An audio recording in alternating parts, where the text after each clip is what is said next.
নতুন একটা বছর আবার শুরু হয়ে গেল। কত ভালো লাগা, ভালোবাসা, আশা, কত স্বপ্ন নিয়ে সবাই একটা নতুন বছর শুরু করে। সবার নতুন বছর খুব ভালো কাটুক এটাই চাই। ভিডিওটা 1 জানুয়ারির। আমরা গেছিলাম লেক কালীবাড়িতে। এর আগের বছরও 1 জানুয়ারিতে আমরা লেক কালীবাড়ি গেছিলাম। আসলে জায়গাটা খুব ভালো লেগে গেছিলো। আমার বাড়ির সামনে কোনো মন্দির নেই সেরকম না, আছে। আমি রিতমকে বললাম আমার ওই জায়গাটা খুব ভালো লাগছে, ওখানেই যাব। আসলে শরীরটা খারাপ ছিল তো, বলেছিলাম এর আগের একটা ভিডিওতে যে আমার চোখে ইনফেকশন হয়েছিল বা চোখটাতে। তো সেটা নিয়ে একটু আনইজি ফিল করছিলাম। 1 তারিখ পর্যন্ত তো ঠিক ছিল, 2 তারিখ থেকে সেটা খুব ভয়ঙ্কর আকৃতি নিয়ে নিয়েছিল। শরীরটা একদম সায় দিচ্ছিল না, তাই সব কাজেই লেট। আমার একদম ইচ্ছা হচ্ছিল না যেতে। আমার মনে হচ্ছিল যে সেদিনটা বাড়িতেই থাকি আর একটু রেস্ট নিই। তারপরে ভাবলাম যে না, বছরের প্রথম দিন একটু মায়ের মুখটা দর্শন করা দিয়েই শুরু করি।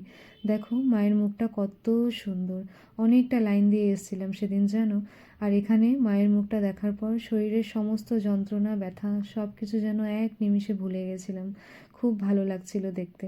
এর আগের বছর যখন এসেছিলাম এতটা লাইন দিতে হয়নি, একটু ভিড় ছিল ঠিকই কিন্তু লাইন দিতে হয়নি।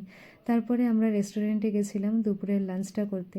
এর আগের বছর আমরা এই রেস্টুরেন্টেই এসেছিলাম কারণ এটা মন্দিরের থেকে খুব কাছে।